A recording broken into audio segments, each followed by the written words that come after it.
ये कथा है श्री महाभागवत विट्ठलनाथ गोसाई जी की। गोसाई श्री विट्ठलनाथ जी ने ब्रजेश्वर श्री नंद बाबा जी की भांति ही श्री बालकृष्ण भगवान को वात्सल्य भाव से अत्यंत लाड प्यार करके परम सुख प्राप्त किया। विट्ठलनाथ गोसाई जी श्रीनाथ जी को नित्य प्रति भोग लगाने जाते तो श्री ठाकुर जी स्वयं उनकी गोद में बैठकर दूध भोग का पान करते।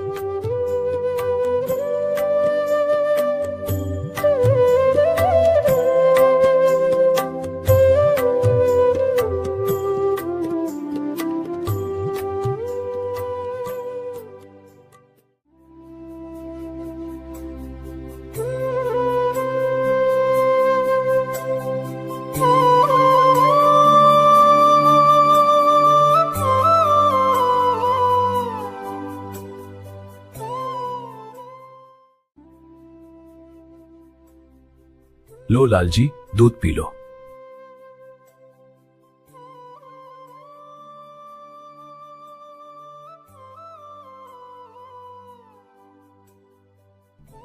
क्या हुआ लाला, मुंह क्यों बना रहे हो?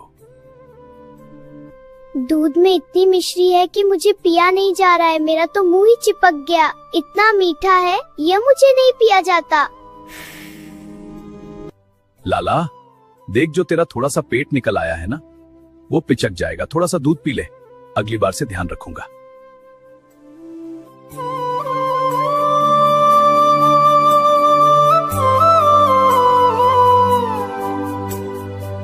श्री विट्ठलनाथ गोसाई जी ने समझा बुझाकर लाल जी को दूध पिलाया तथा अगले दिन फिर वो दूध में मिश्री कम मिलाकर लालजू को भोग लगाने के लिए गए।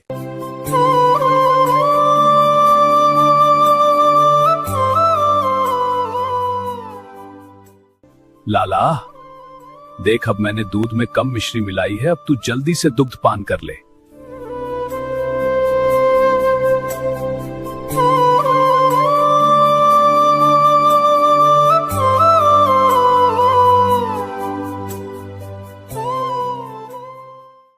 लाला अब क्या हुआ?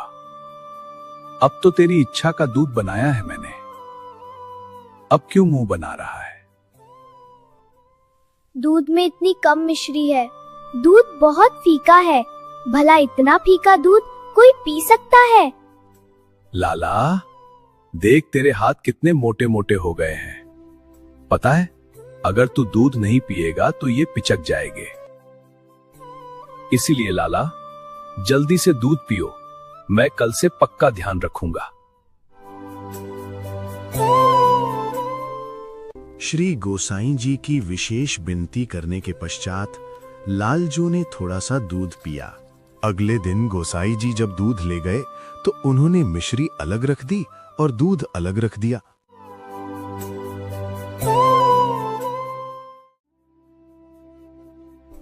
ऐसा क्यों? ऐसा तो आप कभी नहीं करते थे। ये दूध अलग और मिश्री अलग क्यों रखी है आपने? जब मेरे द्वारा मिश्री मिलाया हुआ दूध आपको अनुकूल नहीं लगता है तो आज आप स्वयं ही मिश्री मिलाकर पी लीजिए। परंतु मुझे तो मिश्री मिलाना आता ही नहीं है। मैं कैसे मिलाऊंगा? जब आपको दूध में मिश्री मिलाना आता ही नहीं है तो इतनी बातें क्यों बनाते हो? जैसा दूं वैसे ही पी लिया करो। गोसाई जी की बात को सुनकर श्री लालजू संकुचित होकर उनके वक्ष स्थल से चिपक गए। श्री गोसाई जी ने श्री ठाकुर जी को हृदय से लगाकर सुख सिंधु में निमग्न हो गए। मैं इस बिछौने पर नहीं सोऊंगा। मेरे लिए दूसरा बिछौना लाओ। यह मुझे अच्छा नहीं लग रहा है। एक दिन शयन के समय श्री ठाकुर जी मचल गए। कभी तो कहते ये सैया ठीक नहीं है, कभी कहते ये बिछौना ठीक नहीं है, कभी कहते ये बिछाओ, कभी कहते वो बिछाओ। उस दिन श्री गोसाई जी को न जाने कितनी शैया और न जाने कितने बिछौने उन्हें कितनी बार बिछाने पड़े। गोसाई जी के विशेष परिश्रम करने के पश्चात श्री ठाकुर जी शयन करने के लिए तैयार हुए, परंतु गोसाई जी का हाथ पकड़कर बोले,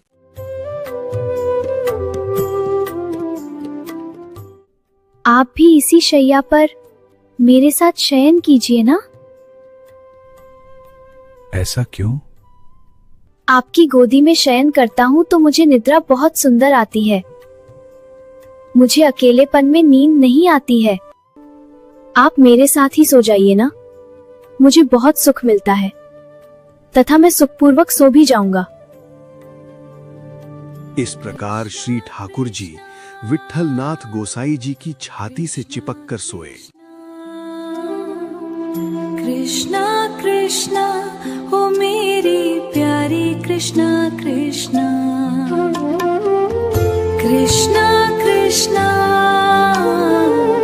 कृष्णा कृष्णा, सदा रहो पास मेरे कृष्णा कृष्णा।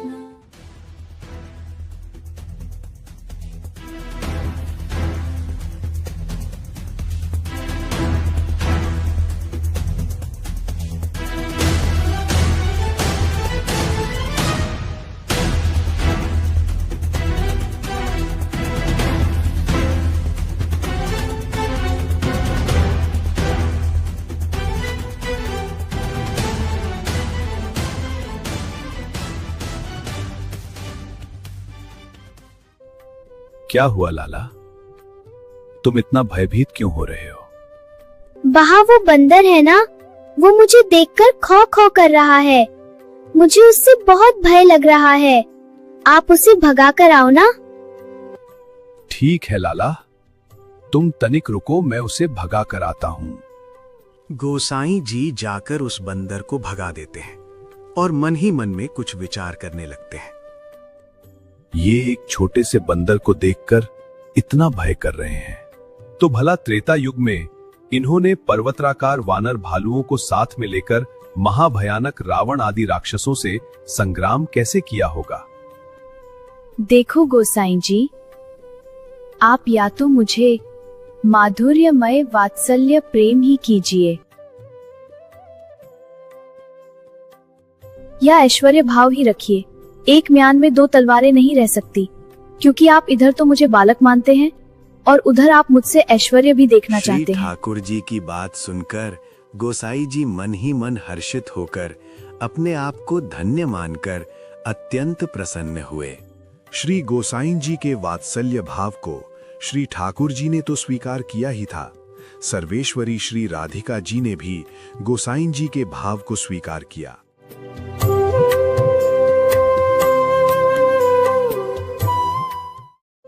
एक दिन एक चूड़ी पहनाने वाली गोसाई जी के घर आई।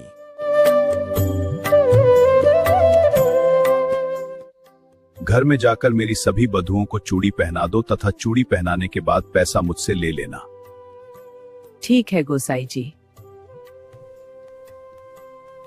श्री गोसाई जी के 7 पुत्र थे और 7 विवाहित थे, अतः वधुएं भी 7 थीं।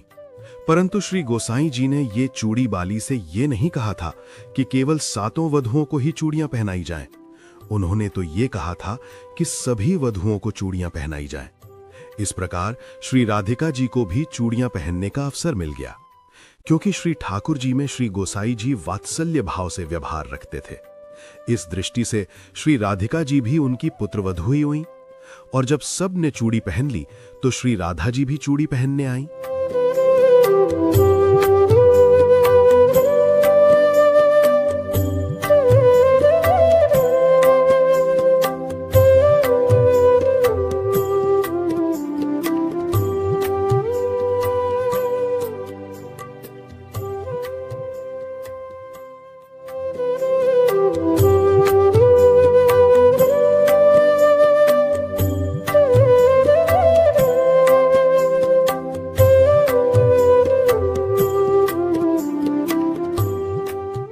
इतने कोमल हाथ, इनके स्पर्श से तो मानो मैं मूर्छित ही हो जाऊंगी।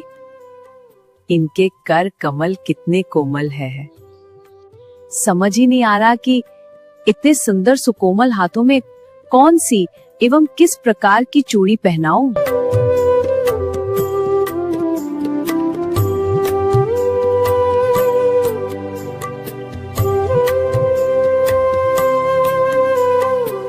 लाइए गोसाई जी, अपनी 8 बधुओं के पैसे दीजिए। 8 बधुएं, पुत्र बधुएं तो केवल 7 ही हैं। 8वीं किस बधु को चूड़ी पहनाई तुमने? ऐसा ज्ञात होता है कि पैसे के लिए झूठ बोल रही हो तुम। मैं सौगंध खाकर कहती हूँ कि मैंने 8 वधुओं को चूड़ियां पहनाई हैं। यदि मेरी बात असत्य निकली तो मैं सब दाम छोड़ दूंगी, 1 पैसा भी नहीं लूंगी। कौन इस बात विवाद में पड़े? एक काम करता हूँ, 8 बधुओं का पैसा दे देता हूँ। विवाद करने से क्या होता है? चूड़ी बाली 8 बधुओं का पैसा लेकर चली गई, परंतु गोस्वामी जी के मन से ये बात निकली नहीं थी और ना उसका समुचित समाधान ही कर पा रहे थे। तब गोस्वामी जी के पास श्री जी स्वयं आई।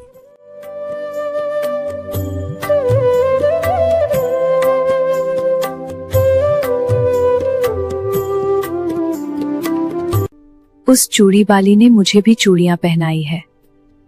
क्या आप मुझे अपनी पुत्रवधू स्वीकार नहीं करते हैं?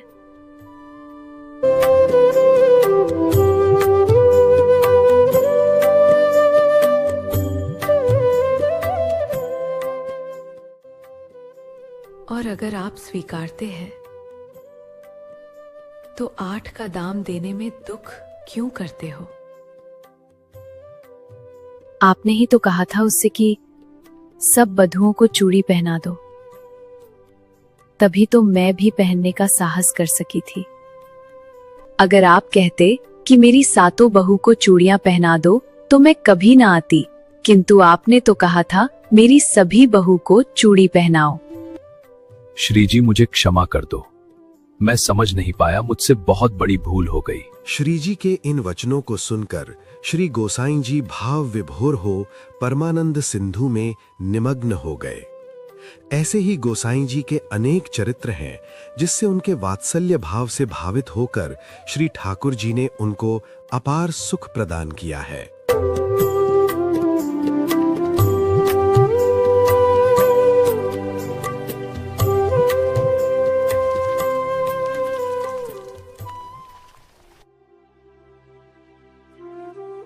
ठाकुर जी के भोग में ये तृण, हमारे रहते हुए ये परिचायक कितनी असावधानी करते हैं, तो हमारी अनुपस्थिति में तो ये लोग न जाने क्या करेंगे।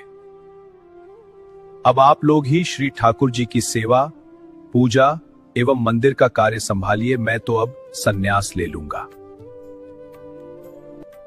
मुझसे सेवा में असावधानी देखी नहीं जाती, तथा मैंने निश्चय कर लिया है, अब मैं संन्यास लूंगा। आप सब ही संभालो सब।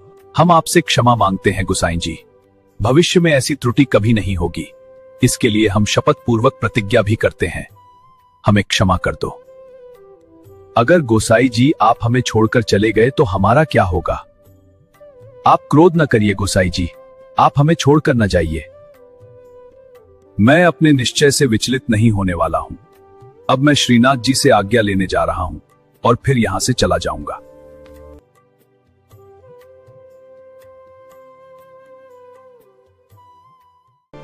गोसाई जी, आप मेरे लिए भी एक गेरुआ वस्त्र मंगवा दे।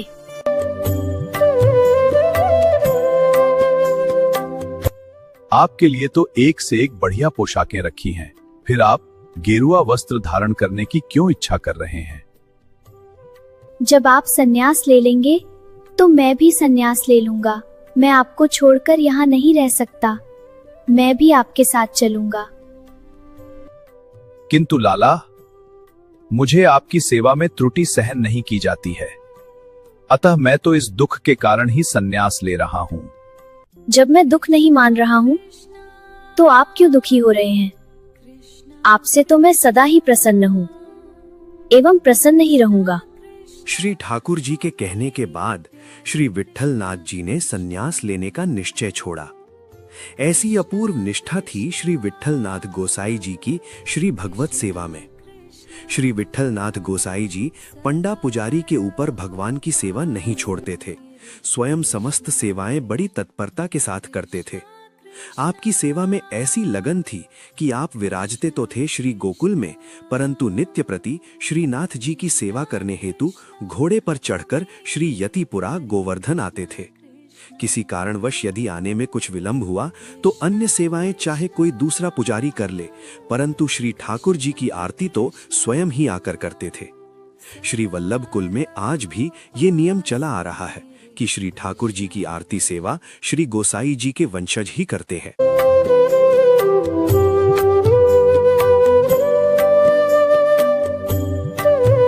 एक बार अकबर अपनी बेगमों के सहित मथुरा आया हुआ था। एक दिन उसकी हिंदू बेगम जोधाबाई नौका पर बैठकर श्री यमुना जी एवं श्री मथुरा जी की शोभा का निरीक्षण कर रही थीं। धीरे धीरे चलते नाव श्री गोकुल पहुंच गई। संयोग से उसी समय श्री विट्ठलनाथ गोसाई जी यमुना स्नान करके संध्या वंदन कर रहे थे। कौन है ये महापुरुष? इनके तेज को देखकर मालूम होता है ये कोई दिव्य पुरुष है। दासी, ये कौन है?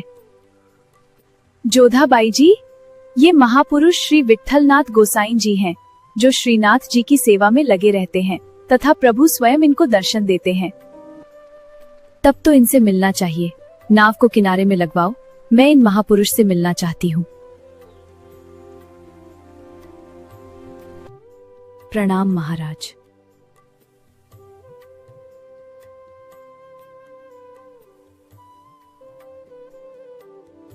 मैंने आप जैसे दिव्य महात्मा के दर्शन करके धन्य हो गई, अतः मैं आपसे कुछ मांगने आई हूँ। आप मुझे मेरे अनुकूल वर दीजिए। अवश्य, आप जो भी मांगेगी मैं देने के लिए तैयार हूँ। महाराज, आप कृपा करके कोई ऐसा उपाय बताइए कि जिससे हमारे पति बादशाह सलामत सदा हमारे वश में रहे। जोधाबाई के ऐसे कहने पर गोसाई जी ने जोधाबाई को एक जंतर बांध दिया, जिसमें एक दोहा लिखा था, यंत्र मंत्र अरु तंत्र को भूल करो जनिकोए, पति कहे सो कीजिए वो आप ही वश में होए। गुप्तचर इस खबर को जाकर अकबर को बता देते हैं, जिससे अकबर को बहुत खेद होता है। अतः वो जंतुर वह रानी से छीन कर तोड़ देते हैं तथा उसमें लिखे दोहे को पढ़ने लगते हैं। जब बादशाह ने पत्र को पढ़ा तो उस पर उसने लिखा पाया, जिसमें पति की आज्ञा पालन रूप सेवा पर ही विशेष बल दिया गया था। अब तो बादशाह इस शास्त्र सम्मत उपदेश को पढ़कर बहुत प्रसन्न हुआ और स्वयं श्री विट्ठलनाथ गोसाई जी के दर्शन करने गया। तो बादशाह ने इन्हें श्री गोकुल तथा श्री गोवर्धन जी में बहुत सी भूमि भेंट स्वरूप प्रदान की और वो भी इनको बहुत ही दिल से आदर करने लगा था। श्रीमद् वल्लभाचार्य महाप्रभु जी ने जिस पुष्टि मार्ग का परिवर्तन किया था, उसका व्यापक प्रचार प्रसार श्री विट्ठलनाथ जी के द्वारा ही हुआ।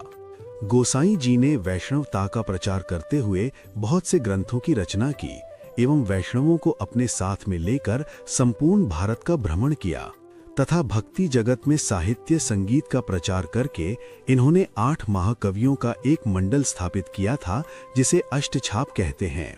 महाप्रयाण का समय सन्निकट समझकर गोसाई जी ने अपने 7 सुपुत्रों को सेवा करने हेतु एक एक श्री ठाकुर जी का श्री विग्रह प्रदान किया एवं चल अचल संपत्ति का बंटवारा भी कर दिया था तथा सभी को यथायोग्य सेवा सौंप दी थी। फिर गोसाई जी ने अपने समस्त वैष्णव जन को आमंत्रित कर अंतिम बार पुष्टि मार्ग का सार सिद्धांत समझाया और इसके प्रचार प्रसार का आदेश देकर स्वयं श्री गोवर्धन जी के गुहा द्वार पर आए। आपके पीछे पीछे सभी सुपुत्र जन एवं परिकर वृंद थे। गोसाई जी ने अपनी निज कंठ की माला अपने चतुर्थ सुपुत्र श्री गोकुलनाथ जी के गले में पहनाई और स्वयं गुफा में प्रविष्ट हो गए। प्रवेश करते समय ज्येष्ठ पुत्र श्री गिरधर जी ने उनका एक कपड़ा खींच लिया। तब अंदर से आवाज आई कि इसी वस्त्र के द्वारा ही उनके अंतिम संस्कार की क्रिया पूर्ण करी जाए। इस प्रकार वो श्री ठाकुर जी के निज धाम को चले गए। कृष्णा कृष्णा कृष्णा कृष्णा कृष्णा कृष्णा ओ मेरी प्यारी कृष्णा कृष्णा कृष्णा कृष्णा कृष्णा कृष्णा सदा रहो पास मेरे कृष्णा।